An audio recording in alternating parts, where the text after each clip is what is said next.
Making your way in the world today takes everything you've got. Taking a break. It's time to work on becoming an actor with David Sarcusa. David started his acting, screenwriting, and movie production career in 2021, producing his first full-length feature film, which he wrote, produced, and starred in The Uncivil War, America Divided, within a year of entering the business. And he's the host of Becoming an Actor on the TAN Talk Radio Network. Now, here's your local, not yet famous, not quite Hollywood star, David Sarcusa. Sometimes you wanna go where everybody knows your name. I do love that song. Thank you. Somebody recommended that song to me. Actually, I had a couple of people recommend some really good songs. I absolutely love that one. I think it especially works really well for the entertainment industry because something that a lot of people don't know about this business. It can be a lonely business. You spend a lot of time on set. You spend a lot of time getting very close to actors, crew, people that you work with, and you work with them really hard for a day, 5 days, a week, 2 weeks, 3 weeks, and then all of a sudden it's done. And after that, it can sometimes be really tough between gigs. Anyway, I think that song really kind of speaks to everybody in the acting industry. We're so outgoing, even if we're not outgoing, if we're introspective type people, we're still outgoing. We love to be around people. So it's always tough for us when it comes to an end. But anyway, welcome to the second ever Becoming an Actor on the TAN Talk Radio Network on 1340 AM and 106.1 FM. This episode is only a little less historic than the last one because it's the second one and that was the first one. So I am your host, David Syracuse, and I'm going to walk you through the crazy process of how I first became an actor and kind of all of the little tricks and treats that I learned along the way. So hopefully you find it enjoyable, but also you get, even if you just get one or two little things out of it, kind of like what I talked about on the last show, really the place you pick up all of these things that help you make your acting career better is on set. That is the place to do it. So if you'll notice today, we have a brand new banner behind me, and I'm very excited about that. Yes. And for those of you who are not don't know what we're talking about yet, go to YouTube and type in TAN Talk Radio Network. You can see the live video to see the banner David's talking about. There you go. Then you get to see me. Hello, everyone. And you'll see this beautiful banner behind me. And thank you to Melissa and Larry Engel for providing the banner. And you'll also see our call-in number right here behind me, 727-441. Sorry, go ahead. And it's in front of me as well. 727-441-3000. Come on, man. I'm trying to get it out there. I'm trying. 727-441-3000. Thank you, Matt. Because I was trying to turn around to look at it. So much easier when it's right in front of you. All right. So this show is for you. Hopefully, if you're listening to me, you are an actor, you want to be an actor, or you're one of those few people out there that just likes me and wants to listen to this show. But if you're curious about how I got into this business or want to know something about becoming an actor, you think I might be able to help out, call me and ask. If I don't know the answer, I'll get one of my great actor friends in here or on the phone and we'll find out from them because, at that point, we'll get you the real answer. Because one of the neat things about this industry is you always hear the horror stories about actors, right? Because that's what sells. Hearing about how they treat someone bad on the crew, or this person's a prima donna, or that person, or whatever. But in all honesty, in this industry, I have met so many fantastic people. And honestly, I think this industry is really just like any other industry. You're going to get the good people. You're going to get the bad people. But so far, the people I've met in this industry, just fantastic for the most part. So if you're ever worried about that, our actors or crew as bad as you hear or anything, it's not true. That is what you see in the media. Don't believe it. All right. So today, what are we going to talk about? What's today's topics?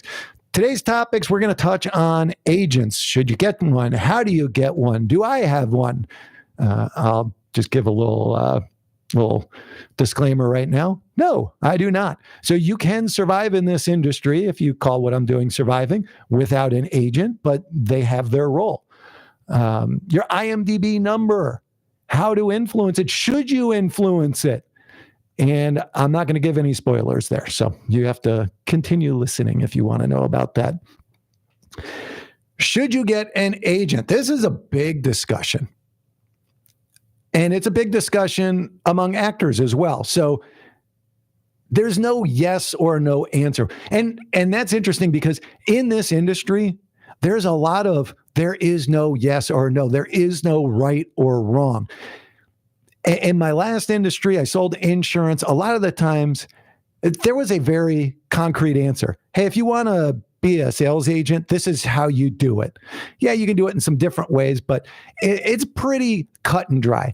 Acting, there are a billion different ways that you can get to being an actor. So I'm going to give you some suggestions, some thoughts, some ideas, but you're going to find your own way to get there. I can tell you that right now because I found my own way, and I've had people say, no, that's the wrong way, or, oh, that's an ingenious way, or, what are you thinking, man? So, I mean, I've gotten it all. You're going to get it all.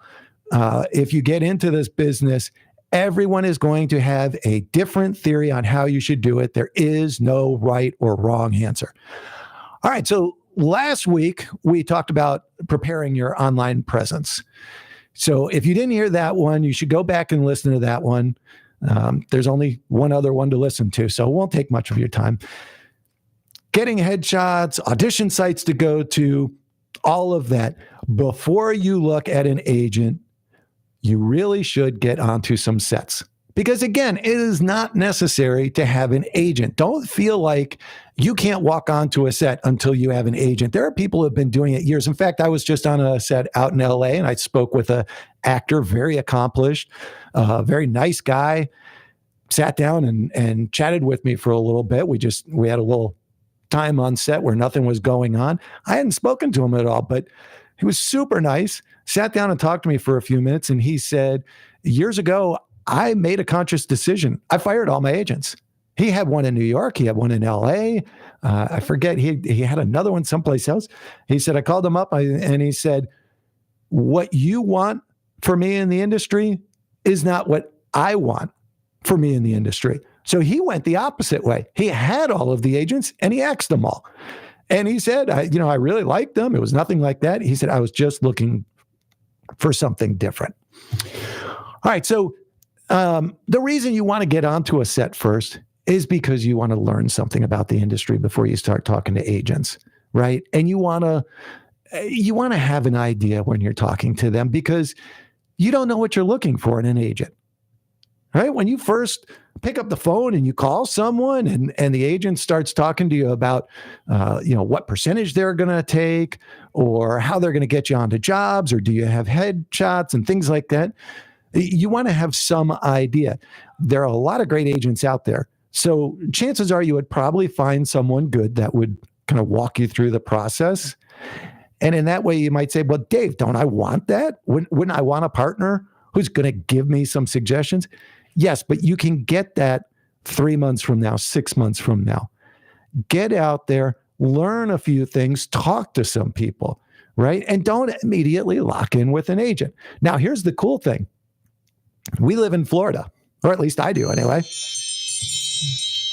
See, as soon as you say the word Florida, it magically sets off the cell phone. I know, right? The cell phone's like, I love it here too. Yeah, so exactly. We do. We live in paradise, right? So everyone gets excited when you say Florida. With one exception, it is too damn humid. Well, yes, that is true. That is true. So yes, I mean, we live in Florida, or at least I live in Florida. If you're listening in the state of Florida, and there are some other states out there, you do not have to lock in with an agent. You can have multiple agents here. That's not the case in every state. Okay. So it's nice in that you could reach out to an agent and talk to them and you could say, you know what, I do actually want to work with you, but I also want to work with this agent. Now you have to keep track of who you're working with and you don't want to submit to the wrong agent. I did that one time accidentally. I sent in my submission video that I had done, my side, as they call it. And it had the wrong agent listed on there. She was super nice. She just sent it back to me and said, could you put our name in there, please? Sorry. Felt very bad about that, but I'm sure they get it all the time, especially in Florida, because again, you can have multiple agents. Can you work without an agent? But Dave, I need an agent. I'm in the business. Everybody has an agent if you're an actor. No. That is not true. You can get your own jobs. And in fact, you're going to have to anyway, even if you have an agent. An agent is not a magical fairy. They're not getting the jobs for you. You still need to hustle. So if you feel like I'm going to get into this industry, I'm going to get an agent, and then they're going to send me all sorts of deals, and I just, I lock them in because I'm so super talented and I'm so pretty and I'm so this and that. That's not the case. That is not how it works. First of all, and you think, okay, well, this is, Dave, that's obvious, but it's not obvious. When I got into this industry, I think highly of myself. I thought, I'm a really good actor. I speak very well in front of the camera. I used to do videos for my company that I own. So no big deal. I can do this. Turns out there are a lot of really talented people out there. And maybe I'm not actually as talented as I thought I was. I'm learning. I'm picking things up as I go along. But there are some really fantastic people out there. And some of them are fantastic, yet they're unemployed. Why is that? Well, they're not hustling enough. So you also see some actors on TV sometimes. You're like, God, that guy is awful. Or she can't act it. How did she get this job? Well, there's a lot more that goes into it, but maybe they hustled. Maybe they have a connection. End of the day, the agent is going to help you. How do they help? Well, a lot of the times they're going to get you those bigger jobs, right? You might not see those bigger jobs on Backstage or Actors Access. Marvel's probably not going to Backstage to get their top-notch talent. Again, a reason you don't need an agent 3 months into the business. Why? Because even if Marvel, for some reason, came knocking on David Syracuse's door and said, Dave, we need you. You've got a star opposite Iron Man. You are the man. I don't know how I'd feel about that. I don't think that I would be ready to do it. I do. Matt looks like he's ready to do it. Yeah. And I know a lot of people would say, yes, me. I was going to say, if Marvel came knocking on your doors, my response, if I was you, would be like, Lex Luthor, eat your heart out. Let's go. Yeah. Oh, I see the bald thing. I got you. Sorry. Okay. Yeah. No, sorry, yeah. That was too easy a setup. Yeah. I'm accustomed to it. It's fine. But yeah, I mean, would I do it? Of course I would do it. Right. But you talk about intimidating. The chances are still, though, that even if the agent gets you an interview with Marvel, how often does something like that happen? You're not going to get that job. It's like anything. If you ask a coach, would you take Michael Jordan in his rookie year? Everyone's going to say yes. But is Michael going to play every game to start his rookie year? Probably not. I'd have to go back and watch. I love Michael Jordan, but I don't remember how he did in his rookie year. But still, not everyone is going to be Michael Jordan. You're probably going to have to sit the bench your first year, right? So getting an agent is important, but you still have to hustle. Yes, you want to get those bigger jobs. They'll also help you by screening jobs too, because they're looking at it and they're saying, okay, do we think David Syracuse has a legit shot at this job? Do we want to put time into putting him in front of someone? His sizzle reel isn't really that good. Excuse me, my demo reel, they call it a sizzle reel or a demo reel. My video that I use to try and promote myself to get jobs, they're going to look at it and say, this is not what Marvel is looking for. Let's go with one of our bigger actors. Of course, the downside to that is they might pass on a job for you that you could get because they say, Dave's he's just not big time enough yet. But Marvel might be looking for somebody, a new face or, a fresh look, someone without a lot of experience for some reason. Maybe they want more natural reactions or something. Who knows? So, there's upside and downside to everything. Will I eventually get an agent? I probably will. I've looked around once or twice. I've started with a couple. I actually thought I was going to hook up with one particular agent. She talked me out of going with her. We discussed a few things. She felt like I was out of town too much. She was a commercial agent. She said, you can't do this. You can't be out of town all the time. I can't put all of my time into working with you. And then I say, hey, I got you this great job, Dave. It shoots next week. And you say, oh, I'm out of town for a month. So for her, she's like, I don't think this is a good fit for you. I had another agent in South Carolina. And apparently South Carolina is one of those states where you have to be, I'm just blanking on the name. I apologize. You have to be only with one agent. You have to be captive. That's the word. So you have to be captive. And I said, I don't know if I want to do that. What if I want another agent? Well, that was about 6 months ago. And I have not gotten another agent. So maybe I missed out because she might have gotten me a lot of jobs that are bigger than what I'm currently getting. You just never know. So again, lots of ways to go about it. Agents are very good. You'll get some people in this industry that just absolutely love agents, and you'll get people that absolutely hate agents, and everything in between. At the end of the day, an agent is a tool. If you need to hammer a nail, you're probably going to love having a hammer. If that's not what you want to do, if you want to saw some wood, having a hammer is not going to help you. Okay. So an agent is a tool. If you need an agent, then go get one. An agent, also remember this, an agent typically only gets 10%, 20% is from what I've seen for SAG, but that's not a lot of money, especially if you're talking film. Commercial pays more unless you're a really big film actor. So remember, they're working hard for you, but at the same time, they're working hard for 10%, maybe 20%. So, you're working for 80 or 90%. You better be hustling 8 or 9 times harder than them. And you're also hustling for yourself. They've got plenty of other people usually in their quiver that they can go to. So if you're not getting back to them, don't be surprised if they don't rush to knock down your door when you need them. All right. As far as what to look for in an agent, find someone that cares about you. Oh, geez, Dave, thank you. Thank you so much. That's brilliant advice. I know, I get it. It seems like common sense, but you've got some differences. You've got the big agencies, and then you've got the small agencies. So we're going to come back to that in a second, because right now I want to talk about something. It's a little segment that I want to call Set Terminology. Don't look like a fool. Just came up with that. So we'll give this a shot. See if this segment name sticks. So Set Terminology, don't look like a fool.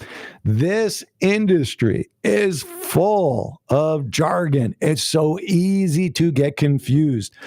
If you walk onto a set, you want to know what they are talking about. And I'll give you an example of why. I was actually on a set one time, a little Hallmark or Lifetime film that was shooting here in Clearwater. And I was a little featured background role. I was a bartender, and I'm standing there and I'm watching these 2 actors. They were really good. They're not big names. They're not huge in the industry. This wasn't Brad Pitt. But when I say they were really good, I'm saying they knew how to act, and they did it in a very professional manner. They knew how to work with the camera. The director came over, started speaking with them, and it was simple stuff, but it's like watching a tennis player hit a ground stroke, and you say, that person knows how to hit a really smooth ground stroke. And it's impressive.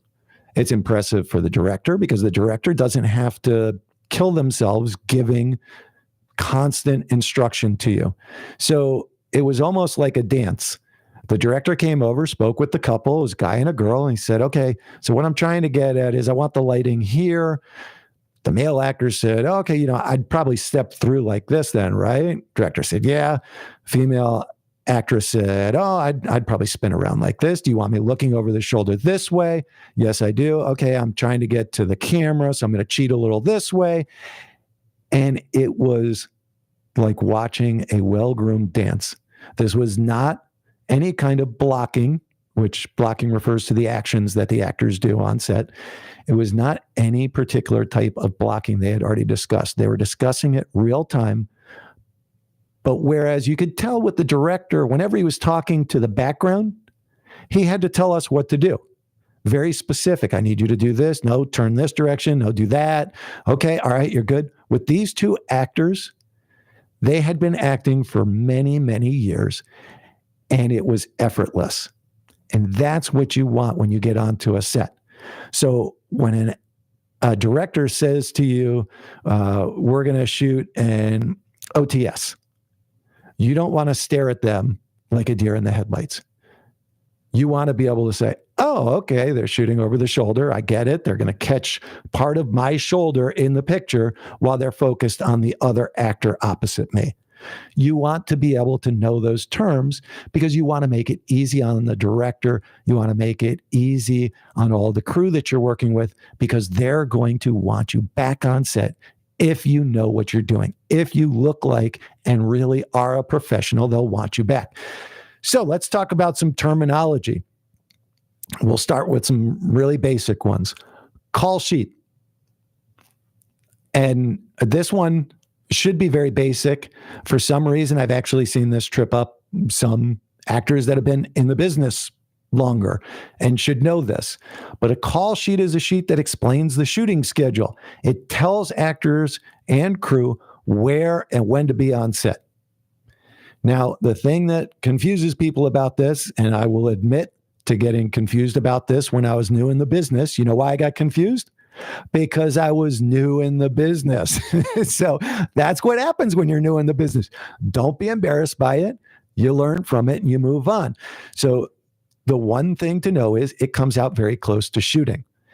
And if you are a background actor, I understand you're nervous. You want to get to set. You want to make sure that if you're from out of town, you get a hotel that's close to set so that you're not there late.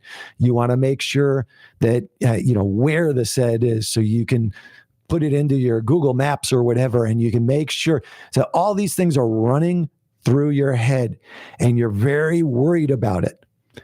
Do not call the AD, the assistant director, or the producers asking where and when you should be. It's painful, but a lot of the times you're going to have to wait until right before you get on set.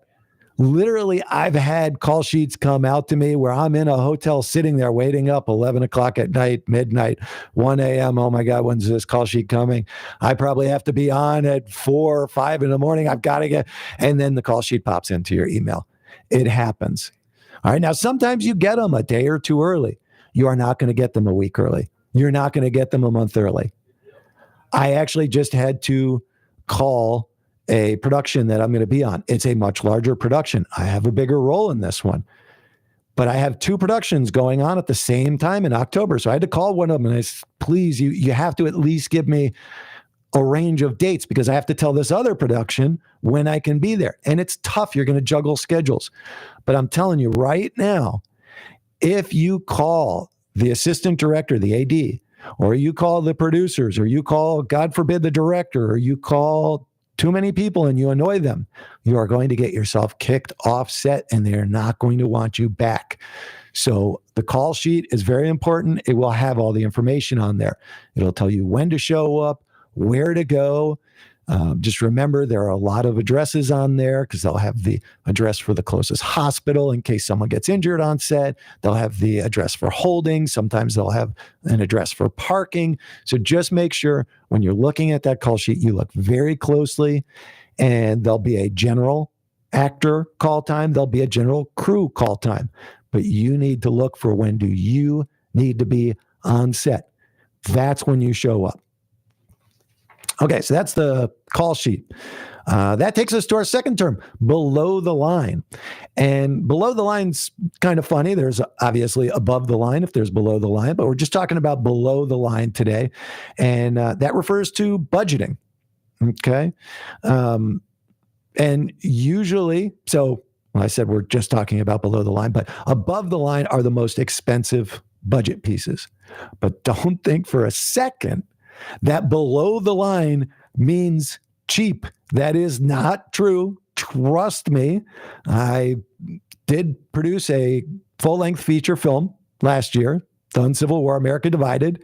And after I got the above the line done, I looked and I said, oh, good. All we have left is below the line. And then my heart sank.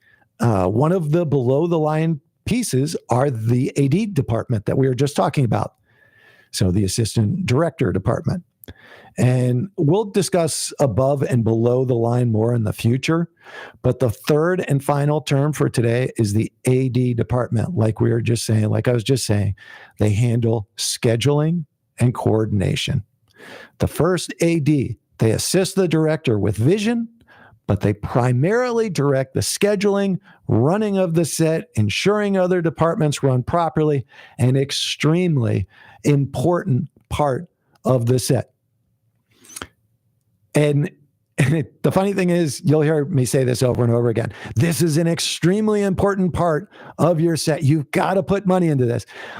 I don't know how sick I got of hearing that on the Uncivil War as we were building the budget, because I was executive producer and producer on that one.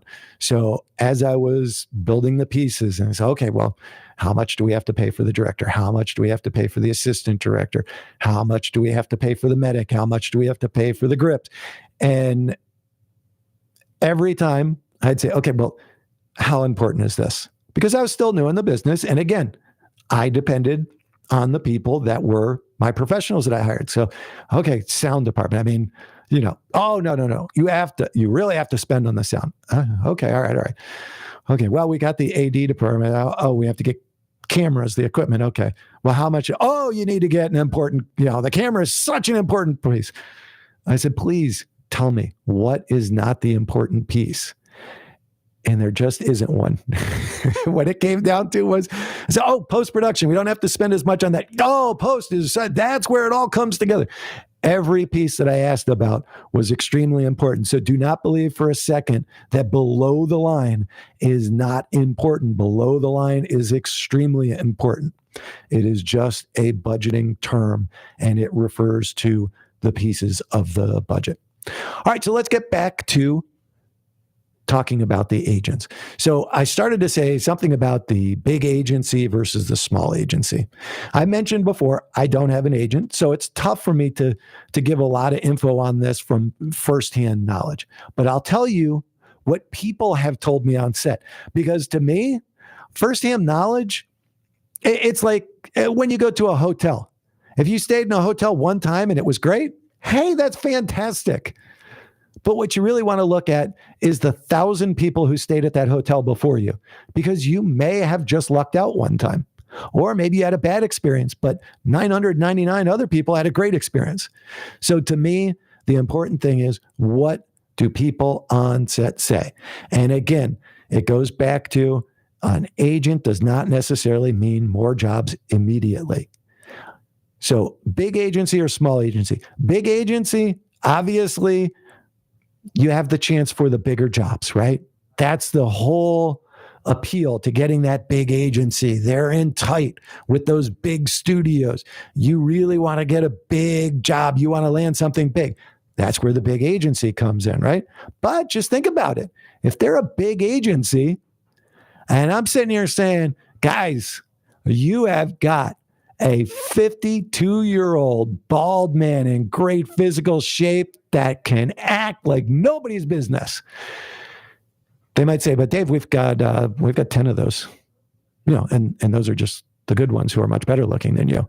Then we got 10 more that are about the same as you. And then we got another 10 beyond that. So what else makes you special?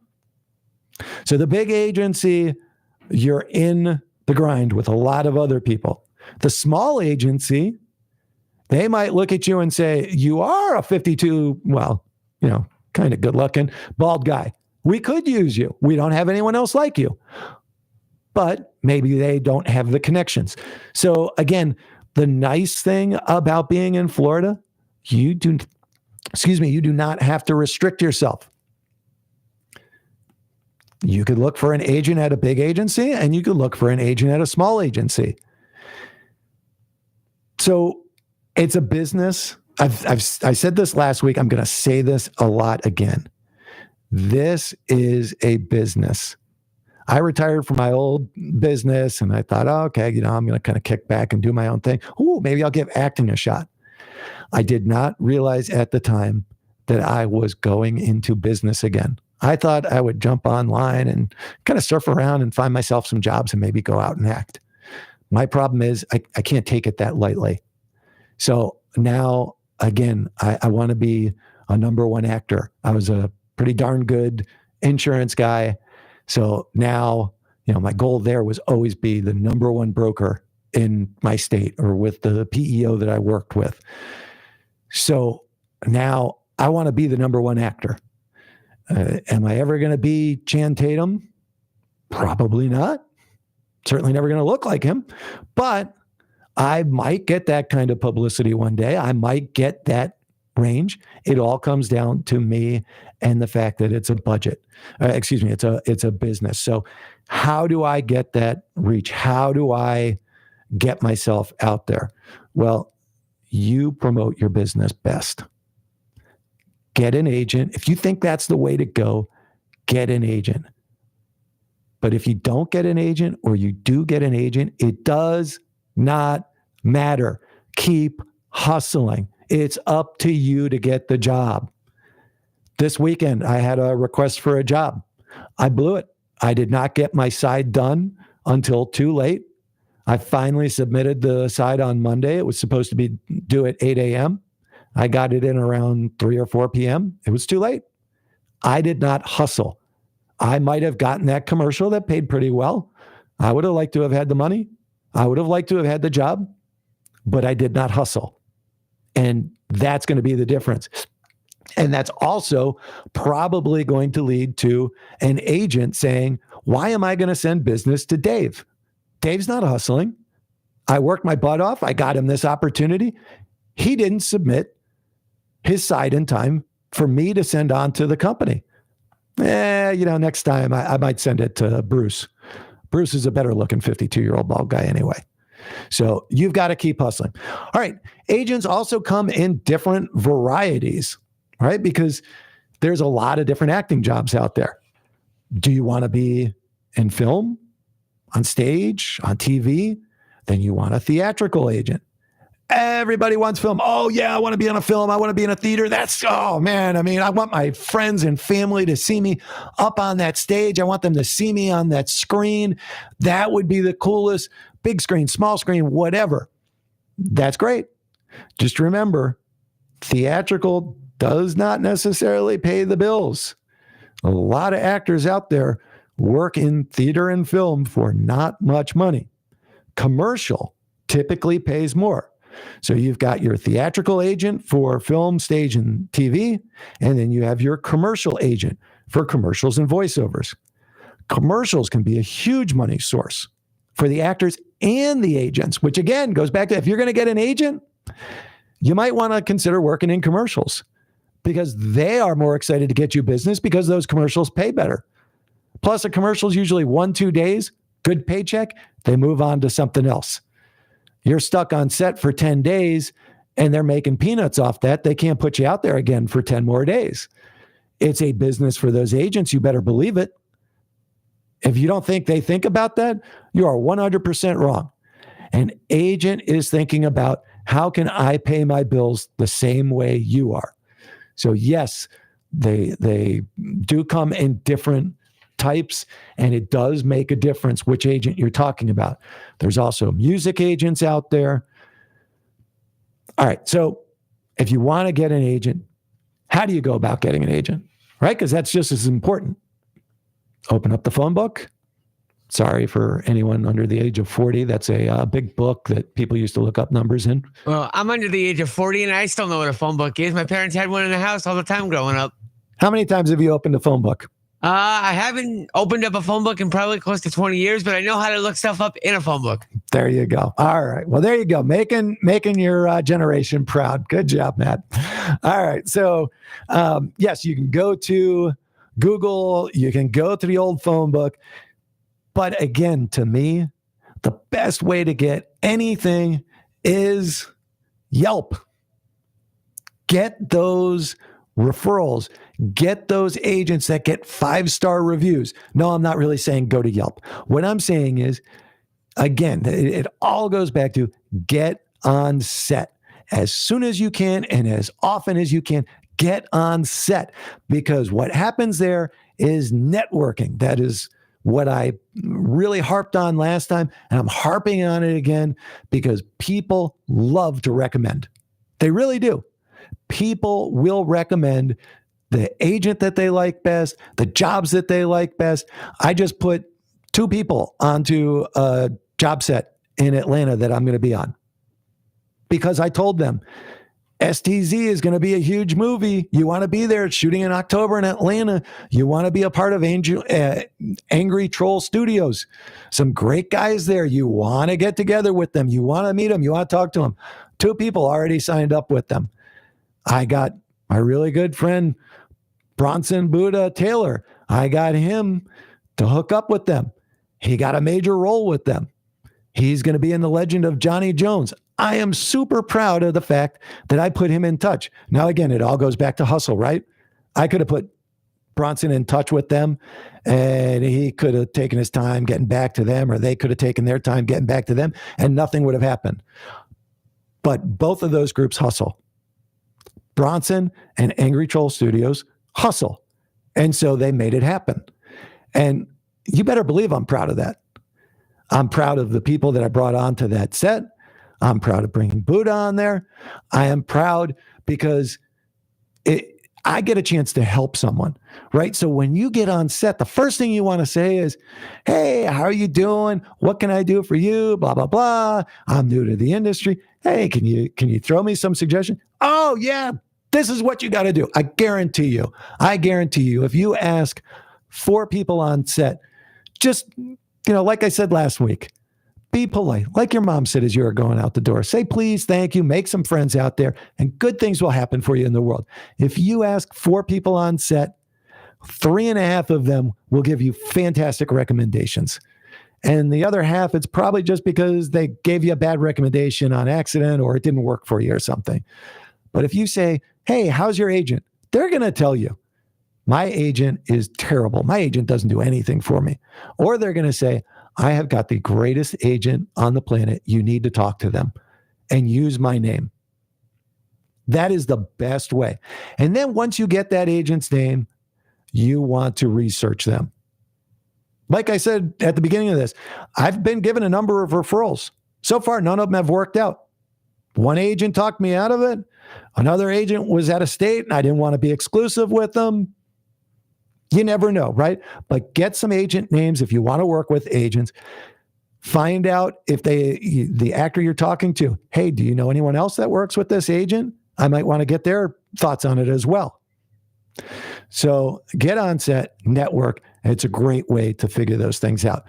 All right, now I was about to get into IMDb, which for those of you who don't know, that's an internet movie database, and it's a way to track actors and agents and anyone in the industry, how well they've done movies, really not how well they've done, but how much they are basically researched on the internet.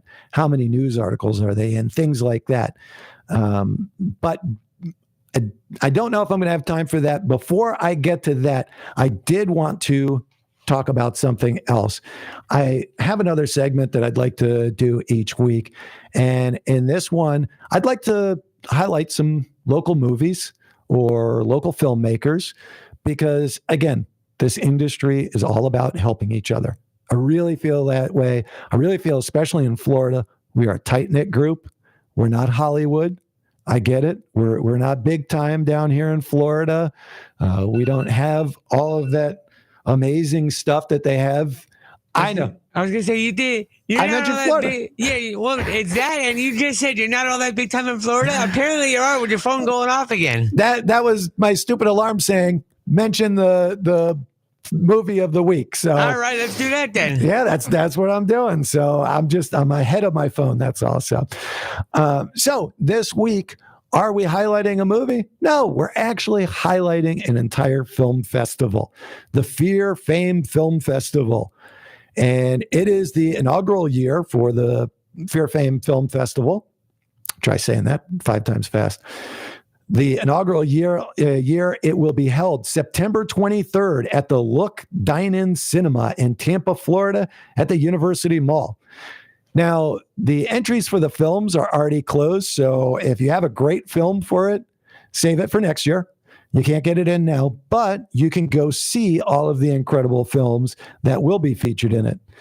Joe Fame is one of the founders and board members. He'll premiere 2 of his feature films, Hunter's Cabin and Tribute. So I guess I am promoting a movie today. There'll be comedians, live music during intermission. So it sounds like a great event. Plus, I always love this part. Some people that I love are on the board. And that's the most important thing, right? Getting to promote your friends. So Joe Furnari Fame, as I mentioned, Heather Fraley, she was actually in the Uncivil War, America Divided.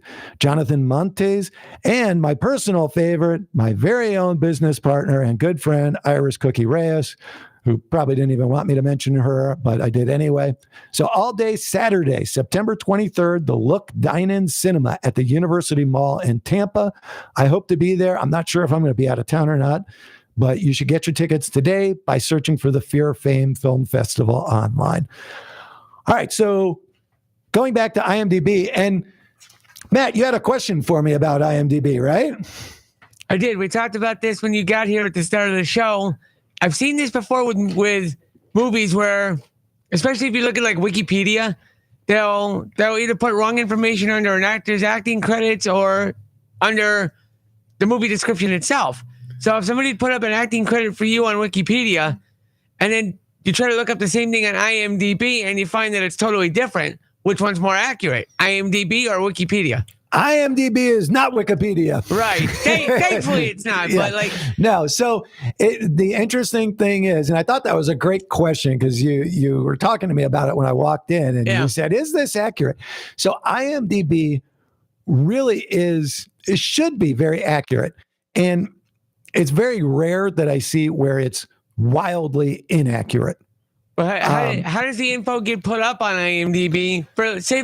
We'll use you an example. For your acting credits, does that go through you directly? Does that go through an agent? How does that work? Matt, I'm the host here. Okay. Would you please give me an second to answer this? You're just jumping in on that. Yeah. Sure. Okay. I'm just kidding. Yeah. So the way it gets updated is really, there's really 2 ways.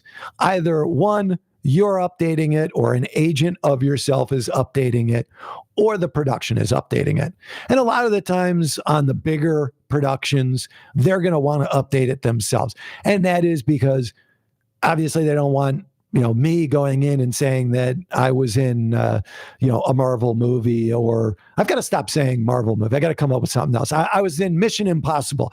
They don't want me going in there and throwing my name on there as a credit. So a lot of the times the bigger productions are going to do it themselves. Smaller productions, a lot of the times you can go in there and add yourself. They should be checking it to make sure that I don't just have some random person adding themselves to the Uncivil War, America Divided, my feature film, that I should be paying attention to that. Sometimes it's a combination. So I've been added very quickly to films. I've had production companies that say, no. We want to wait until the film is completely done. We want to make sure that you fulfill your commitment. You're on set. We don't want you putting yourself on there and then we have to take you off, or we don't want to put you on and then we have to take you off. So it's really up to the actor, though, I would say, or their agent, if they have someone that they specifically pay to keep their IMDb updated. It's up to them to keep that up to date. If you're not seeing a film on there or a music video or whatever you're in, if it's not on there, you should be going back and either correcting it if it's inaccurate information, or getting yourself added, or if there's something wrong on there, you really should be removing yourself. So I would say for the most part, IMDb is pretty accurate, but then I do also run into a lot of the times, one of my really good friends Kylie Nicole Peck is constantly telling me, I've got to update it. This is ridiculous. I've got 3 new credits that haven't dropped yet. I don't know what they're waiting on. So I always love listening to her complain. She texts me and tells me what hasn't been updated. So sometimes you have to call and you have to bug people and say, hey, I need to get on IMDb. I was on this movie. It's been 2 weeks. It's been 2 months. You need to get me updated. So it is, again, an online database containing info about movies, TV shows, and music videos. And believe it or not, video games are even on there as well. So all your favorite actors, directors, other film industry professionals, you can find pretty much everyone on there. It ranks people. And that's big. So let's look at it. I know most of you will know a lot of this right now because last week, number 1 was Cillian Murphy. J. Robert Oppenheimer in the movie Oppenheimer, which I just saw the other day. Fantastic movie. And number 2, not a surprise, Margot Robbie. Barbie in Barbie. So those 2 individuals, primarily because of these most recent roles, were the most researched individuals. That's why they jumped to number 1 and number 2 on IMDb this past week. Can the rankings swing wildly? Oh, yes, they can. So my highest point I've ever hit was 28,000. I was very happy with that. There's obviously 28,000 people hired me, but that's all right. I've been doing it a year and a half now, so I'm growing, right? Well, 2 weeks ago, I was ranked 34,156. Last week, I was 65,456. So that's about a 31,000 point swing. Don't worry about it. Really. All right. So for comparison, I'll talk about 2 really good people here, Hollywood big names, Musetta Vander and Danny Roebuck, because they're awesome people and very demonstrative of Hollywood stars. So hopefully they don't mind me talking about this, but I'm very proud and honored that I was able to have them in my movie. Musetta Vander, last 6 months, she was consistently at 4,000. And 1 week during that time, she hit 197. That's amazing. I mean, that is absolutely amazing. Danny Roebuck, last 6 months, a little more volatility going between 3,000 and 6,000, but hit a high of 1,700. So, you can see that Musetta stayed a little bit more consistent. Danny went up and down a little bit more, but it shows that obviously I am not researched anywhere near what Hollywood greats like Musetta Vander and Daniel Roebuck are researched. They're amazing. They've been doing it forever. Should I feel bad that I'm not in their classification, that I'm nowhere near their stratosphere? If you do, you're crazy. After a year and a half, that's like saying, I've been in the tech industry for a year and a half. Why am I not Elon Musk yet? It's silly. It wouldn't make any sense. I'll give you another local hero, Joanna Garcia Swisher. I taught her at Tampa Catholic High School, and she's currently at 33 this past week. She was at 33. She hit number 2 in 2020. I was going to say, why does that name sound familiar?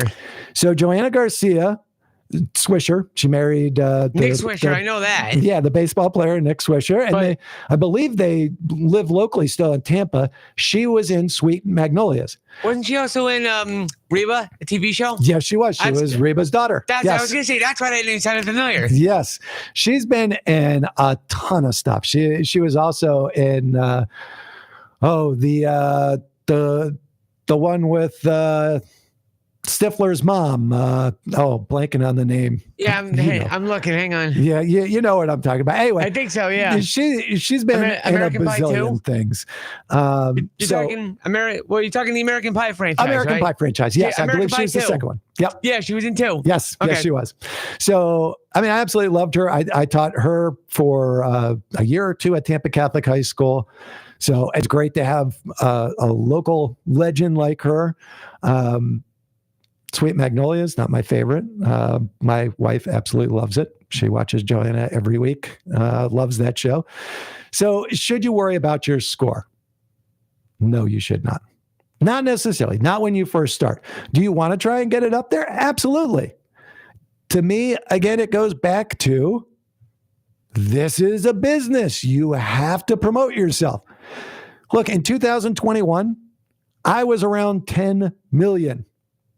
10 million because I was not in the industry. 2022, I got up to around 500,000. Yay, that's a big jump, right? 10 million to 500,000, very impressive. So now I've hit a high of 28,000. I'm getting into more films. I'm getting noticed a little bit more. My son just told me the other day that one of his friends was looking on IMDb for me. That's fantastic. Am I going to lay awake at night because I haven't broken 28,000? Because I'm not Joanna Garcia or Daniel Roebuck or Musetta Vander? No. They've been doing it for years and years. They're professionals. They've taken acting classes. They've worked their tails off. They deserve it. I don't deserve to be up there. I hope one day I can get there. All right. So, and unfortunately, we're running low on time. So I'm going to come back to this because I do think that you should work on your IMDb number. There are a lot of people out there that say just the opposite. Don't worry about your IMDb number. And not only don't worry about it, but do not push it, because then you're going to have people looking at you as being kind of slimy, that you're trying to manipulate it. I'm going to come back to that next week. I don't want to jump ahead too much. I do think that it's very important to talk about. So we will get back to it next week. Also, next week, we're going to talk about setting up your IMDb page, because that's very important. How your IMDb page looks is important. You want to keep it updated. Like I was just saying, it's up to you to make sure that if someone doesn't update your films, just like if someone's paying you, if you're supposed to be paid on a commercial, you've got to keep track of that. It's your business. You've got to keep track of that. You've got to make sure they're paying you. So if you did a film, and especially starting out, they've got other things to worry about. They're trying to get through post-production. They're trying to get their movie distributed. You think they're worried about if you are mentioned for background? You better believe you've got to keep on top of them and say, hey, I need that IMDb credit. It's important. It does make you look better. It does make you look like you're not brand new in the business, which a year in the business, 2 years in the business is not the end of the world if you look new in the business, because everyone started out there. I'll keep harping on that as well. So don't worry about it. But as you grow in the business, you definitely do want people to see, hey, I've been doing this for a while. Look, I do have some good roles in there. Also, if we have time next week, getting your sizzle reels done, your demo reels, your reels that you use to show people that you can audition, that you can handle these roles. That's very important. We're also going to be talking about pay-per-play rules. Again, something that is very controversial in this industry. And are they good for the industry or bad for the industry? And more importantly, are they good or bad for you? Because that's what you care about. And I'm hearing the music come up. So that and so much more next week on Becoming an Actor with David Siracusa. Please tune in next week on the Tan Talk Radio Network. Hopefully you enjoyed it today. 1340 AM and 106.1 FM every Tuesday at 6 p.m. Eastern Standard Time. Can't wait to see you next week. Thank you all.